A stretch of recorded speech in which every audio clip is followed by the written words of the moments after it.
pengharapan, Tuhan kemenanganku.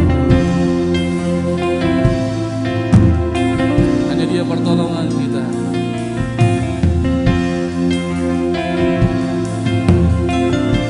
Katakan pujian ini dengan iman kita. Saat ku berada di tengah gelombang, Kau ada di sana. Hadapi cobaan, lewati ujian, tangan-Mu melindungiku. Kasih-Mu Tuhan, kasih-Mu menguatkanku. Kemuliaan-Mu Tuhan pasti nyata di tengah badai. Kau pertolongan dan pengharapan, Tuhan kemenanganku. Hanya Tuhan perlindungan kami, sebab Engkau pertolongan dalam hidup kami, Yesus.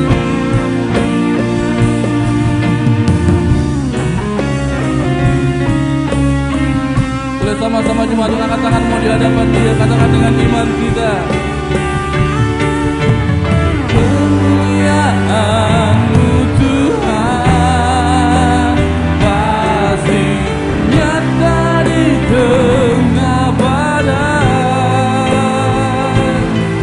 Kau pertolongan dan pengharapan, Tuhan kemenanganku. Katakan kemuliaan-Mu Tuhan, kemuliaan-Mu Tuhan pasti nyata di tengah badai. Kau pertolongan dan pengharapan, Tuhan kemenanganku. Kau pertolongan, Kau pertolongan dan pengharapan, Tuhan kemenangan. Berhamanya kemenangan, Tuhan kemenanganku. Tuhan, Tuhan, Tuhan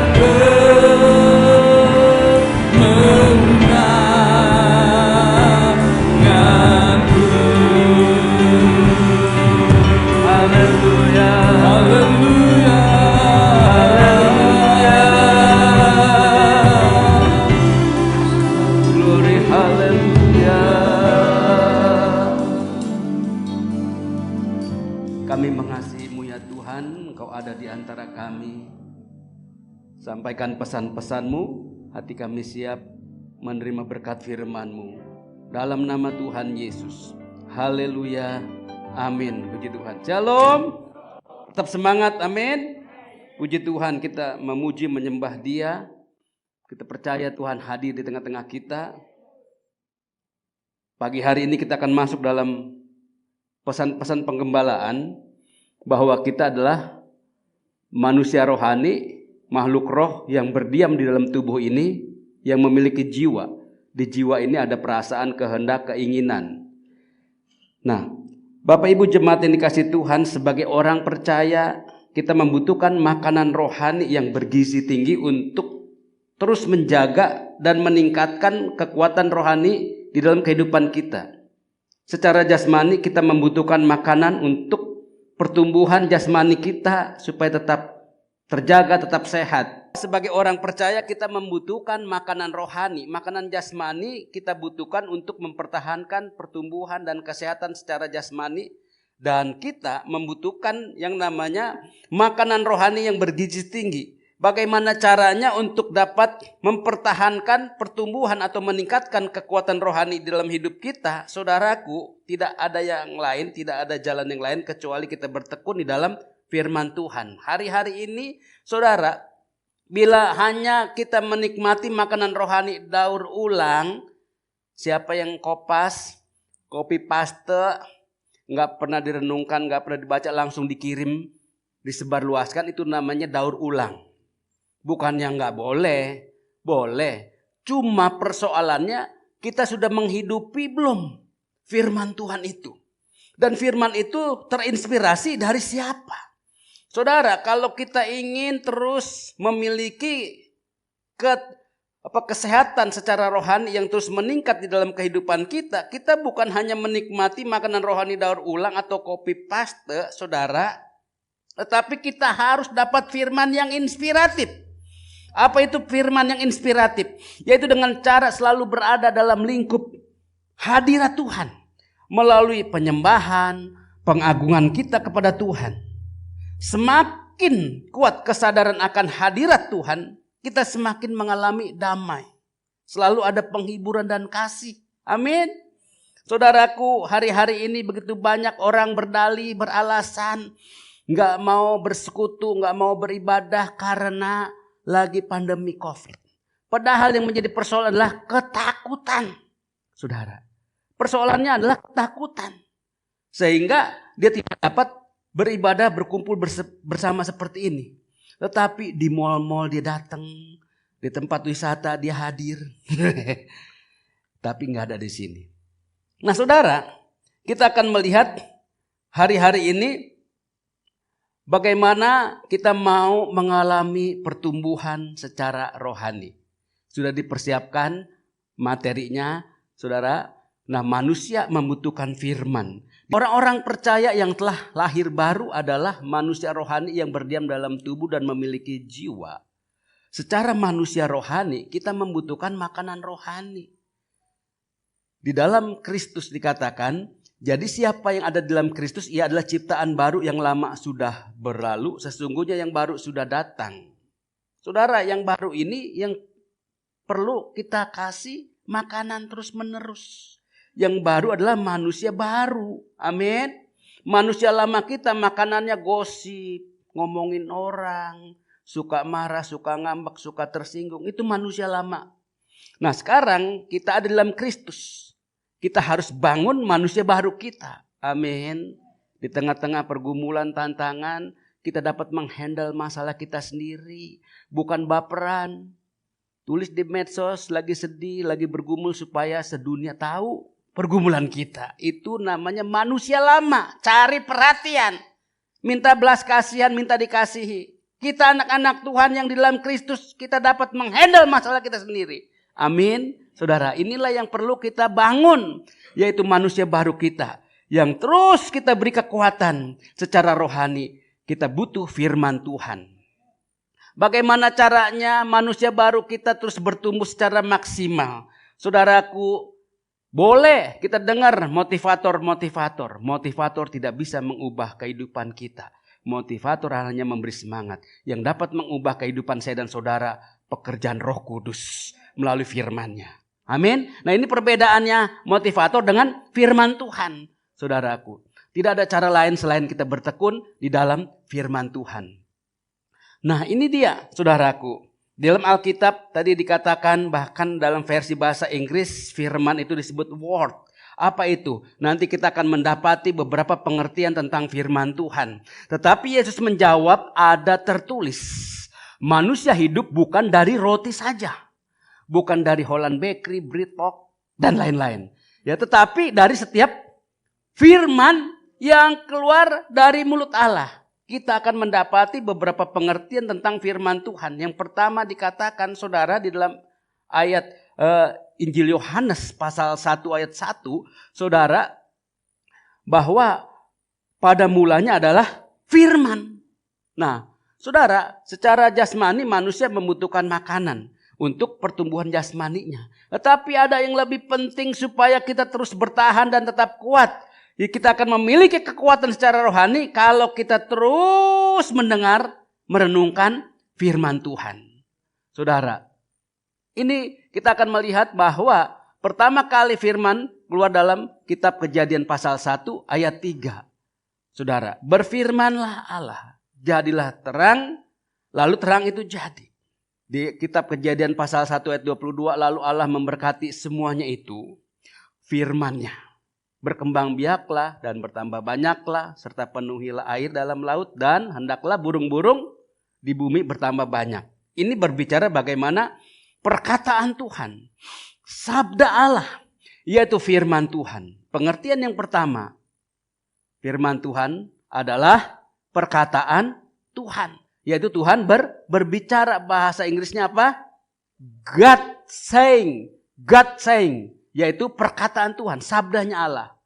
Saudaraku, Bapak Ibu jemaat yang kasih Tuhan, mengapa kita membutuhkan pertumbuhan secara rohani? Karena firman itu berkuasa. Kenapa? Karena firman itu adalah perkataan Allah sendiri. Sehingga ketika kita merenungkan, mendengarkan firman, seperti Allah berbicara dengan kita. Itulah yang membuat kita semakin kuat secara rohani. Amin. Itulah poin yang pertama, mengapa kita membutuhkan firman. Kita hidup bukan dari roti saja. Karena firman itu adalah perkataan Allah sendiri. Amin. Ya, puji Tuhan. Nah, yang berikut. Firman yang menjadi manusia adalah pribadi. Apa maksudnya firman yang menjadi manusia adalah pribadi? Pada mulanya adalah firman. Firman itu bersama-sama dengan Allah, saudara. Dan firman itu adalah Allah. Jadi firman ini menjadi manusia artinya adalah pribadi, saudara. Pada mulanya, arti daripada mulanya itu adalah berbicara tentang waktu. Jadi firman Tuhan ini, saudara, bukannya benda, tetapi suatu pribadi, yaitu Allah sendiri. Firman itu kekal. Berbicara waktu, tetapi firman itu kekal, saudara. Nah, lalu dikatakan bersama-sama Allah, artinya apa? Pribadi Allah sendiri, yaitu pribadi yang memiliki suatu kekuatan. Saudaraku, yang dimaksud pada mulanya adalah ini berbicara waktu. Firman itu bersifat kekal, memiliki kekuatan, tetapi itu pribadi, bukannya benda. Firman itu adalah Allah, artinya Allah itu sendiri menyatakan keberadaannya sebagai Allah. Itu sebabnya, saudaraku, luar biasa Alkitab kita, bahwa kita membutuhkan firman Tuhan. Boleh kita berdalih ini itu, tetapi jangan lupa, kalau kita mau bertumbuh secara rohani, kita butuh firman. Karena firman itu adalah Allah sendiri. Saudaraku. Nah, ini poin yang kedua, bahwa firman itu adalah di mana Allah menyatakan dirinya. Di dalam kitab Perjanjian Lama, hanya orang-orang yang dikhususkan, yang dibilang nabi kah, saudara, lalu imam-imam, pemimpin-pemimpin agama yang boleh menghadap tahta Allah. Kalau tidak dikehendaki oleh Tuhan, maka mereka akan mati, saudara. Seperti di Gunung Sinai. Kehadiran Tuhan seperti cahaya yang terang sekali. Seperti nyala api. Api yang menghanguskan. Orang yang tidak berkenan coba-coba masuk ke tempat itu. Dia mati, saudara. Nah, hari ini saya dan saudara, terimalah firman Tuhan. Amin. Karena apa? Kita enggak membutuhkan perantara lagi. Karena Tuhan itu telah menjadi pribadi. Allah telah menyatakan dirinya. Yaitu datang kepada saya dan saudara, bahwa Allah telah menyatakan bahwa keberadaannya hari ini sebagai firman Tuhan, dan kita bisa menerima, kita bisa menikmatinya. Amin. Itulah yang Tuhan kehendaki, supaya kita tetap bertumbuh dan kita mau firman ini menjadi kesukaan dalam hidup kita. Bukan lagi copy paste, bukan lagi kiriman-kiriman dari sana sini, tetapi kita dapatkan firman itu sebagai orang-orang yang tetap tinggal dalam lingkup hadiratnya. Kita menikmati hadiratnya, disitulah inspirasi dari Tuhan mengalir sehingga memberikan damai sejahtera, ada kekuatan, ada sukacita. Itulah kehadiran Tuhan bersama dengan saya dan saudara melalui firman-Nya. Poin yang ketiga, firman yang tertulis. Apa maksudnya firman yang tertulis? Firman yang tertulis ini dikenal sebagai Alkitab.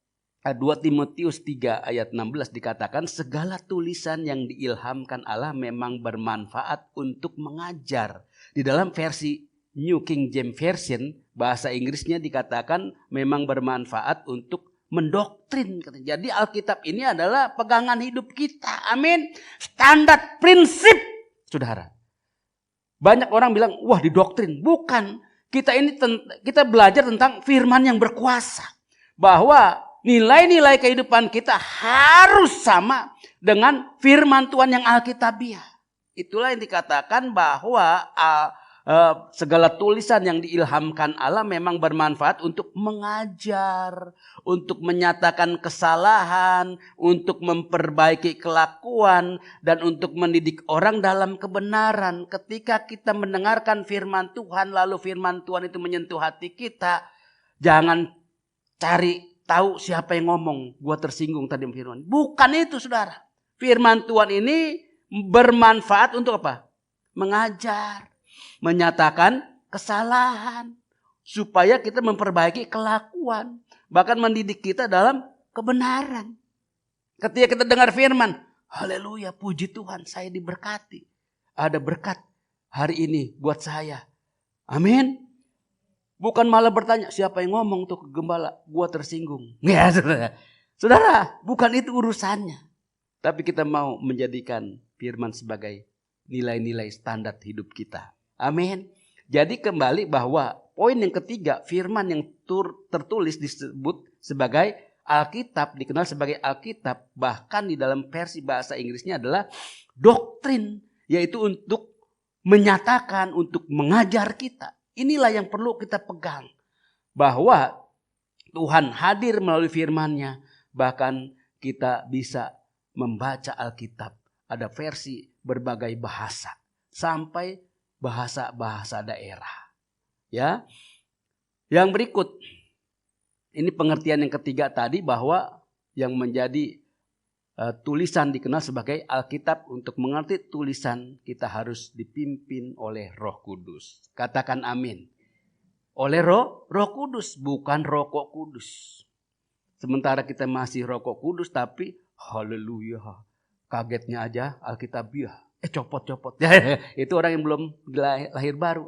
Tapi kalau orang yang rohani, kagetnya aja puji Tuhan. Haleluya. Gitu, saudara. Mimpinya juga dalam nama Yesus gitu. Darah Yesus gitu, saudara. Tapi di karaoke, inul darah tita. Saudara, pengertian ketiga tentang firman yang menjadi tulisan dikenal sebagai Alkitab. Nah, kita harus dipimpin oleh Roh Kudus. Amin. Nah, ini di Alkitab bahwa banyak orang sesat karena apa? Tidak mengerti kitab suci. Kenapa nggak mengerti? Karena dia tidak melibatkan Tuhan ketika dia membaca merenungkan firman. Banyak orang hari-hari ini melakukan metode-metode supaya dia cepat tidur. Ternyata apa? Lu kalau nggak bisa tidur, lu baca Alkitab. Gitu katanya. Belum satu pasal, benar udah ngantuk. Saudara. Baca Alkitab, belum satu pasal udah ngantuk. Tapi main YouTube berjam-jam nggak ngantuk. YouTuber. Nah, jawab Yesus kepada mereka, kamu sesat justru karena kamu tidak mengerti kitab suci maupun kuasa Allah. Bagaimana caranya supaya kita mengerti kitab suci? Kita dapat mengalami kuasa Tuhan.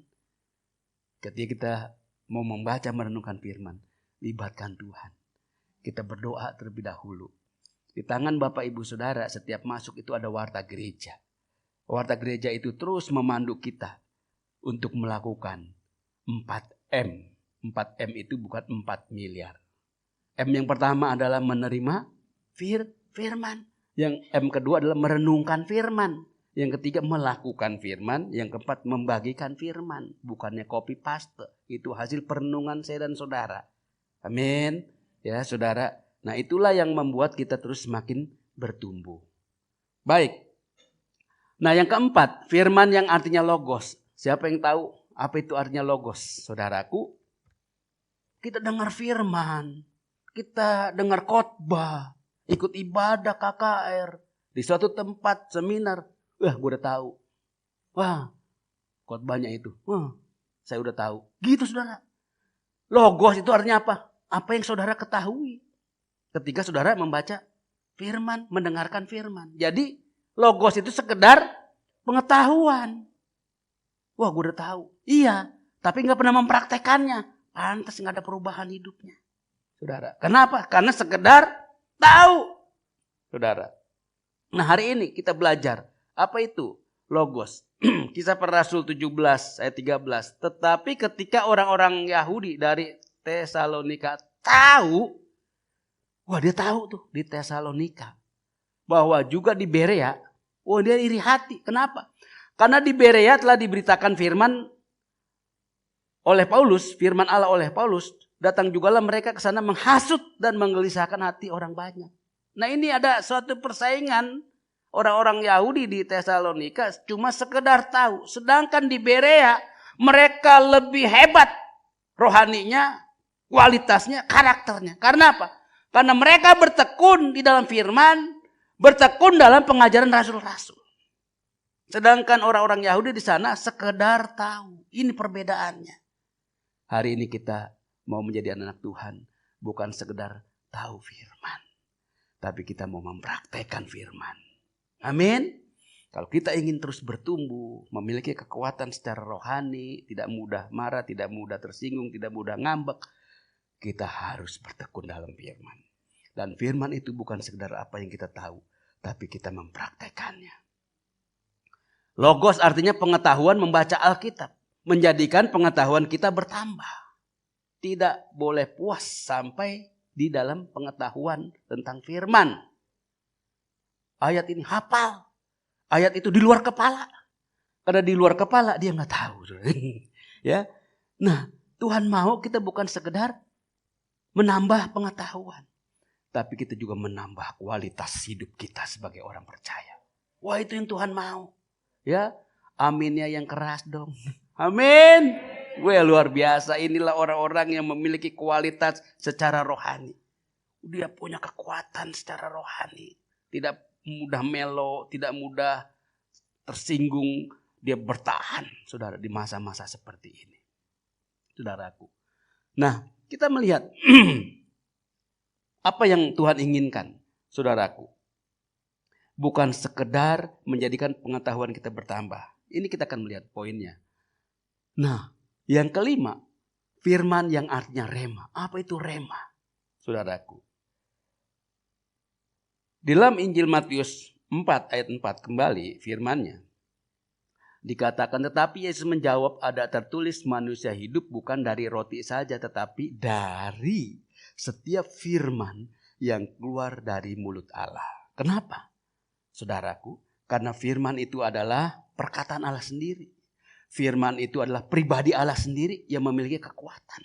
Bukannya benda. Kenapa? Karena firman itu secara tertulis di Alkitab dapat kita baca, dapat kita pahami, dapat kita mengerti dari berbagai versi bahasa. Itu yang luar biasa. Sehingga firman itu akan menjadi rema. Dan firman itu bukan sekedar menambah pengetahuan kita, bukan sekedar logos, tetapi kita mau menjadi rema. Apa itu rema? Dikatakan dalam terjemahan The Message, saudara, ini berbicara tentang dimensi dari firman yang diungkapkan, yang dinyatakan kepada manusia, kepada saya dan saudara orang-orang percaya bahwa firman itu dikatakan oleh Tuhan pada waktunya untuk diketahui manusia. Apa itu pada waktunya? Ini begitu banyak yang hadir ketika firman disampaikan. Langsung hati kita tersentuh. Oh, terima kasih Tuhan. Ini waktunya. Saudara, sementara yang lain biasa-biasa aja, saudara. Nah, itulah yang dikatakan firman yang menjadi rema. Ketika firman disampaikan itu menyentuh hati kita, kita meresponnya. Wah, itu menjadi rema dalam hidup kita. Dalam Zoom, saya pernah ungkapkan bahwa beberapa tahun lalu kita ikut jalan-jalan ke Lembang Maribaya. Kita lewatin sekolah Angkatan Darat, Pusdiklat Secapa Angkatan Darat di daerah Lembang, Bandung. Itu tempat saya waktu saya masih muda, saudara, waktu masih imut-imut. Saya dilawat Tuhan di tempat itu. Ketika hamba Tuhan dia sampaikan firman, saudara adalah generasi-generasi akan dipakai Tuhan. Saya disentuh dan firman itu menjadi rema. Saudara, kaki saya nggak keinjak, tapi saya nangis. Saya nangis, sudah kenapa? Karena lawatan Tuhan. Nah, ternyata itu menjadi rema. bahwa Tuhan akan memakai saudara kan, saudara. Saudaraku, saya tersentuh. Itu beberapa tahun lalu, mungkin 40 tahun lalu, saudara. Saya masih remaja, pemuda. Waktu itu kami ikut retret di tempat itu, di Lembang. Pakai mes angkatan darat, saya ingat sekali, saudaraku. Nah, apa yang terjadi ketika firman itu jadi rema? Apa yang terjadi? Sampai hari ini, saya boleh melayani. Amin. Siapa yang nyangka? Saya sekolahnya di fakultas hukum, saudara. Ada teman saya ambil 2 fakultas. Pagi ambil mesin, malam dihukum. Nah, saudara, ternyata panggilan Tuhan lain. Saudaraku, ketika firman itu jadi rema, wah, itu kuat di hati kita. Dan kita hidupi. Dan sampai hari ini saya boleh melayani Tuhan. Amin. Waktu itu masih muda. Ketika firman disampaikan, hati saya disentuh. Waduh, saya nangis, saudara. Saya nangis terus. Saudaraku, sementara kiri kanannya biasa-biasa aja tuh. Mungkin dia bingung, ini kenapa ini orang nangis gitu. Ya ternyata hari ini saya baru mengerti bahwa firman itu menjadi rema dalam hidup saya.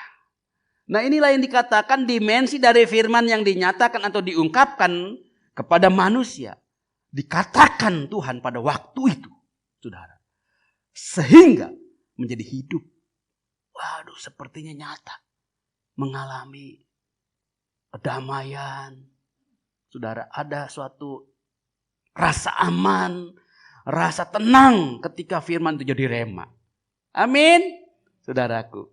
Ini luar biasa. Inilah yang dikatakan dimensi firman di dalam bahasa terjemahan Alkitab The Message. Alkitab The Message dikatakan Jesus answered by quoting Deuteronomy, "It takes more than breath to say life. It takes a steady stream of word from God's mouth." Artinya apa? Diperlukan lebih dari roti untuk bisa hidup, sehingga diperlukan aliran firman yang terus-menerus dari mulut Allah. Kita membutuhkan lebih daripada roti supaya tetap hidup, tetapi kita membutuhkan aliran firman yang terus-menerus mengalir dari mulut Allah. Amin. Itulah ketika firman itu menjadi rema. Dan kita tetap menjadi tekun, menjadi kuat. Jatuh bangun, melayani, belum bisa khotbah. Terus bergumul. Sampai dulu kan gak sekolah Alkitab. Cuman sekolah setir mobil. Ya, wah, kita ikut sekolah Alkitab malam. Naik sepeda motor Honda GL. Setiap sore berangkat ke Petamburan. Pulang jam 11 malam. Dari hari Senin sampai hari Jumat. Hari Sabtu libur, saudaraku, untuk ambil dari segala disiplin ilmu, boleh jadi S2 MA, Master of Art, dari segala disiplin ilmu di ITKI Petamburan, Institut Teologi kejuruan, saudara, ITKI, saudara, di Petamburan. Nah, akhirnya sampai hari ini Tuhan tetap menyertai, memimpin. Amin, saudara. Haleluya. Arahkan hati kita kepada Tuhan. Kami bersyukur buat pagi hari ini kami boleh mendapat pengertian tentang firman. Firman adalah perkataan Allah sendiri, sabdanya Tuhan, bahwa firman Tuhan adalah Allah yang hadir sebagai pribadi. Tuhan, kami bersyukur bukan sekedar kami menambah pengetahuan ketika kami membaca Alkitab, tetapi kami mau mengalami rema. Firman itu menjamah hati kami dan hidup dalam hidup kami. Terimalah berkat yang dari Tuhan, kasih Allah Bapa, anugerah keselamatan dari Tuhan Yesus, kuat kuasa, penyertaan Roh Kudus menyertai kehidupan saya dan saudara, memampukan kita berjalan dalam kehidupan ini, karena Tuhan berjanji apa yang kita kerjakan, Tuhan buat berhasil dan beruntung. Tuhan menjaga keluar masukmu dalam nama Tuhan Yesus. Haleluya. Amin. Tuhan memberkati. Shalom semua.